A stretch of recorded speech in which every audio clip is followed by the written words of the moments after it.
सज्जनों, आप सभी को कोटि कोटि में नमन करता हूँ। यह जो आज हम जिस दुनिया को देख रहे हैं, यह सदा रहने वाली नहीं, यह सच नहीं है। एक ये झूठी दुनिया है, जो कि इसका भी विनाश हो जाने वाला है।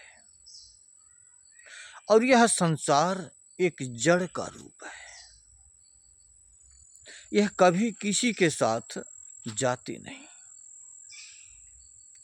मगर 84 लाख योनियां जो इस संसार के अंदर जो आई हुई हैं, वे आज अपने आप को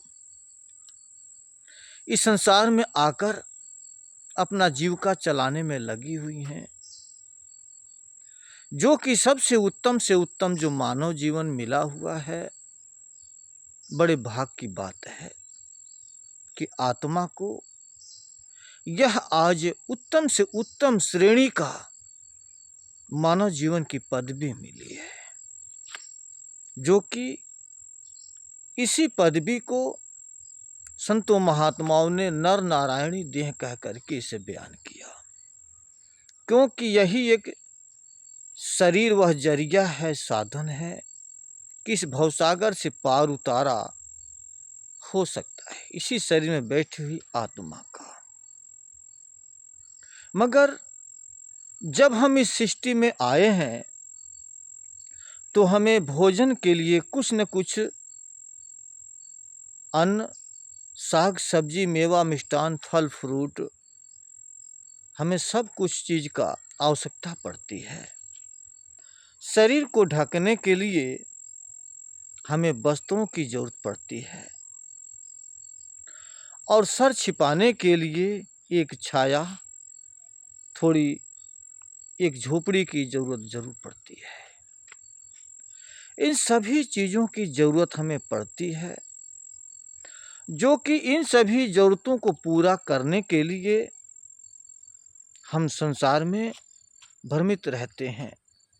संसार के पदार्थों को पाने के लिए, अपना जीविका चलाने के लिए हम इसी में लगे रहते हैं।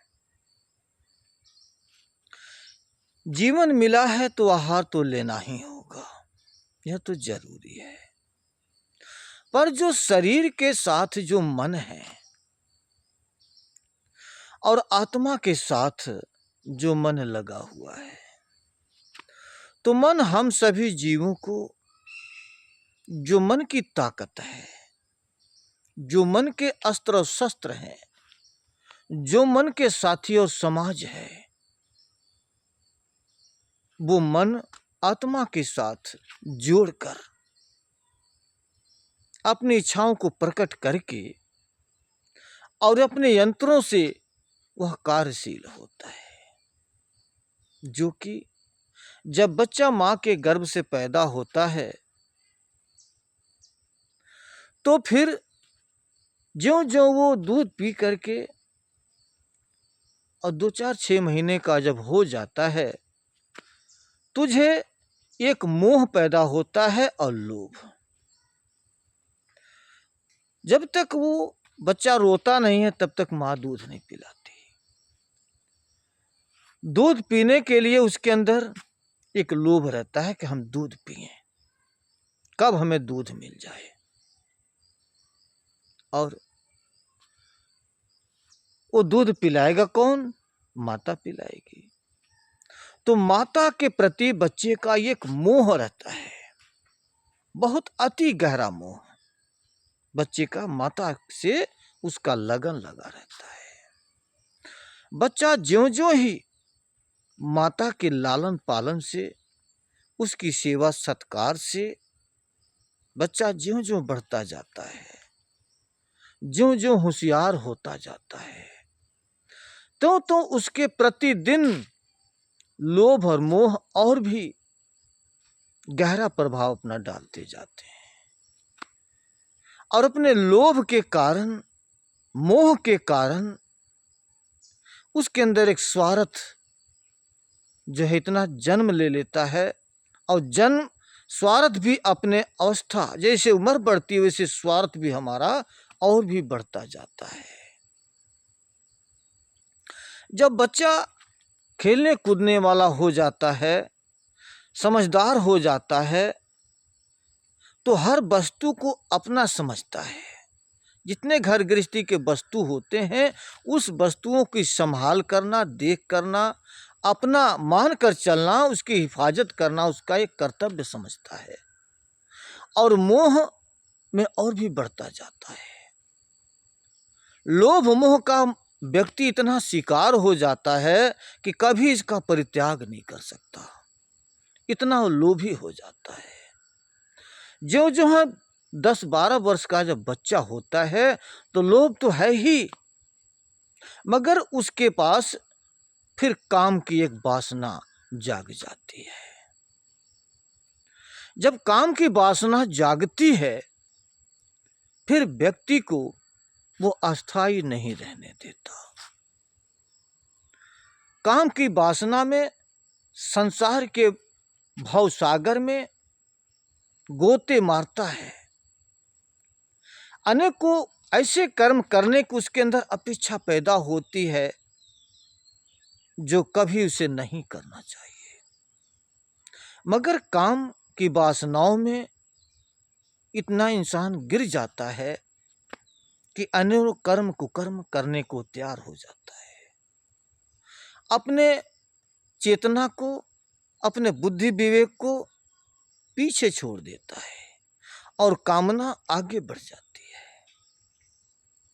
और ये कि यही विषय विकार काम की ही वासना ही नहीं, अनेकों कामनाएं से आत्मा घिर जाती है। धन की कामना, अपने वस्तु की कामना, अपने शौक श्रृंगार की कामना, अपने जरूरत की वस्तुओं की कामना, नाना प्रकार के कामना अंदर से ये प्रेरित करती रहती है। उस कामनाओं के वशीभूत होकर इंसान चोरी भी कर देता है, झूठ भी बोलता है, दलाली मक्कारी भी कर देता है। नया उम्र होता है, मगर उसके अंदर सारे वस्तुओं को पाने की एक लालसा, एक ललक उसके अंदर इतनी प्रबल हो जाती है कि वो सब कुछ पाना चाहता है। पाने के लिए क्या से क्या उसे करना पड़ जाए, वो सब कुछ करने के लिए तैयार होता है, और वह व्यक्ति करता भी है। इसी तरह से काम के वासनाओं में, कामना के वासना में फंसकर व्यक्ति अपने आप को, अपने भविष्य को वो बर्बाद कर देता है। अपनी पहचान तो दूर की बात रही, मगर उसे अपने ज्ञान विवेक पर भी कोई काबू नहीं रहता। संसार की वस्तुओं में इतना पाने की इच्छा रखता है, अपना बना लेना चाहता है, अधिक से अधिक पैसा जोड़ लेना चाहता है। उसके इतने शौक श्रृंगार बढ़ जाते हैं कि उसे पैसे की, धन दौलत की आवश्यकता रहती है। और जब ये सारी वस्तुएं उसे प्राप्त नहीं हो पाता या कोई बाधाएं पड़ जाती हैं, तो उसके अंदर क्रोध का जन्म हो जाता है। कोई अगर बाधा डाल दे, कोई उसे मना कर दे, कोई रोक दे, उसे समझाए, उसे बात अच्छी नहीं लगती, और क्रोध उसके अंदर जाग जाता है, जो कि क्रोध के आने पर आदमी के अंदर से जो क्षमा की शक्ति होती है वो सब खत्म हो जाती है, विवेक भी खत्म हो जाता है, और व्यक्ति क्रोधित होकर एक दूसरे को नुकसान करने पर तुल जाता है, और क्रोध में आकर क्या से क्या कर जाए जो कि मानवता में कभी आदेश नहीं होता। मगर क्रोध के कारण व्यक्ति, आज कितने लोग संत महात्मा जेल में पड़ जाते हैं, एक संसारिक व्यक्ति भी जेल में चला जाता है, क्योंकि क्रोध के नाते इतने कुकर्म कर देता है, इतना गुनाह कर देता है कि क्षमा के काबिल ही नहीं रहता, उसे सजा भोगना ही होता है। तो क्रोध में आकर अनेकों कर्म कुकर्म कर देता है, और जो हमारी शांति होती है, जो शांति हमें मनुष्य जन्म में मिलना है, उस शांति के जगह पर हमारे अंदर अशांति ही अशांति होती है। जिस धन दौलत को पाकर हम सुख प्राप्त करना चाहते हैं, अपने आप को आनंद प्राप्त करना चाहते हैं, वो हमारे सुख और वे सभी आनंद दुर्लभ हो जाता है। क्रोध की अग्नि में इतना जीव तपने लगता है कि उसे अपने पराये की भूल खत्म हो जाती, ज्ञान अज्ञान की बात खत्म हो जाती।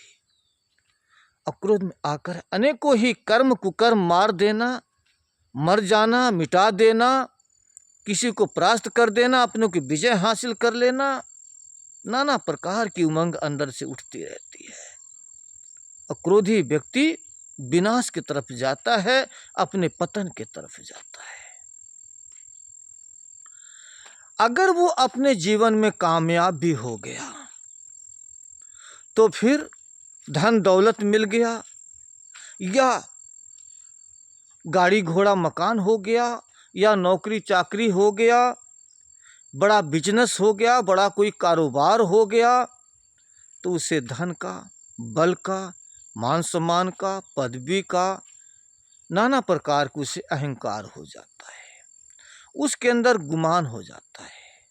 अपने आप को बड़कपन में रहने का उसके अंदर एक ऐसी अभिलाषा जागती है, ऐसा अभिमान जागता है कि मेरे बराबर में कोई दूसरा न आए, मैं सदा ऊंचा रहूं, मुझे मेरे बराबरी में कोई दूसरा न आ सके। ऐसी भावना अभिमानित रहती है, गुमान हो जाता है।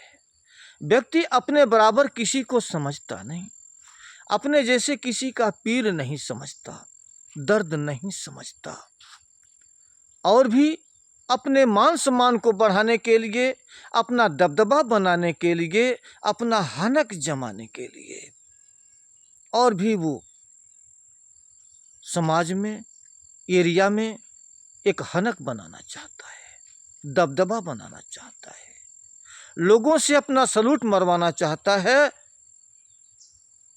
अपना नमस्कारी करवाना चाहता है, ताकि लोग हमें सम्मान दें। वह सम्मान पाने के लिए चाहे वो उसे कुछ भी करना हो, झूठ बोलना हो, दलाली करना हो, मारना हो, पीटना हो, शोषण करना हो, अनेक तरह के वो जुगत अपनाता है ताकि हमें मान और सम्मान मिले। मान सम्मान से जीने के लिए दूसरों का शोषण करना क्या इंसानियत है? झूठ बोल करके लोगों का धन का हनन कर लेना क्या इंसानियत है? किसी को गिरी नजर से देखना क्या ये इंसानियत है? ऊंचे जाति में जन्म हो गया तो क्या ऊंचे जाति में रहने के नाते क्या दूसरों को नीचे नजर से देखना या अपमानित करना क्या ये इंसानियत है?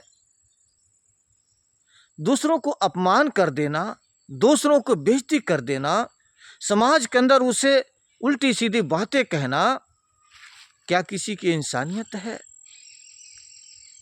ये क्यों ऐसा लोग क्यों करते हैं? क्योंकि आज मन के चलते, मन हमारे अंदर इच्छा प्रकट करता है, धन दौलत कमाता है, झूठ साँच बोल करके अंदर अभिमान हो जाता है, क्रोधित होता है।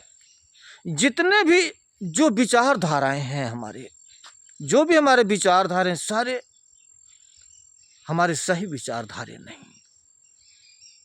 हमारा विचारधारा गिरा होता है मन के चलते, मन की तृष्णाओं में, मन के राग और देश में हम इतने गिर चुके हैं, इतने लिप्त हो चुके हैं कि हमारे अंदर आनंद नाम की चीज खत्म हो जाती है, शांति नाम की चीज खत्म हो जाती है, अशांति ही अशांति।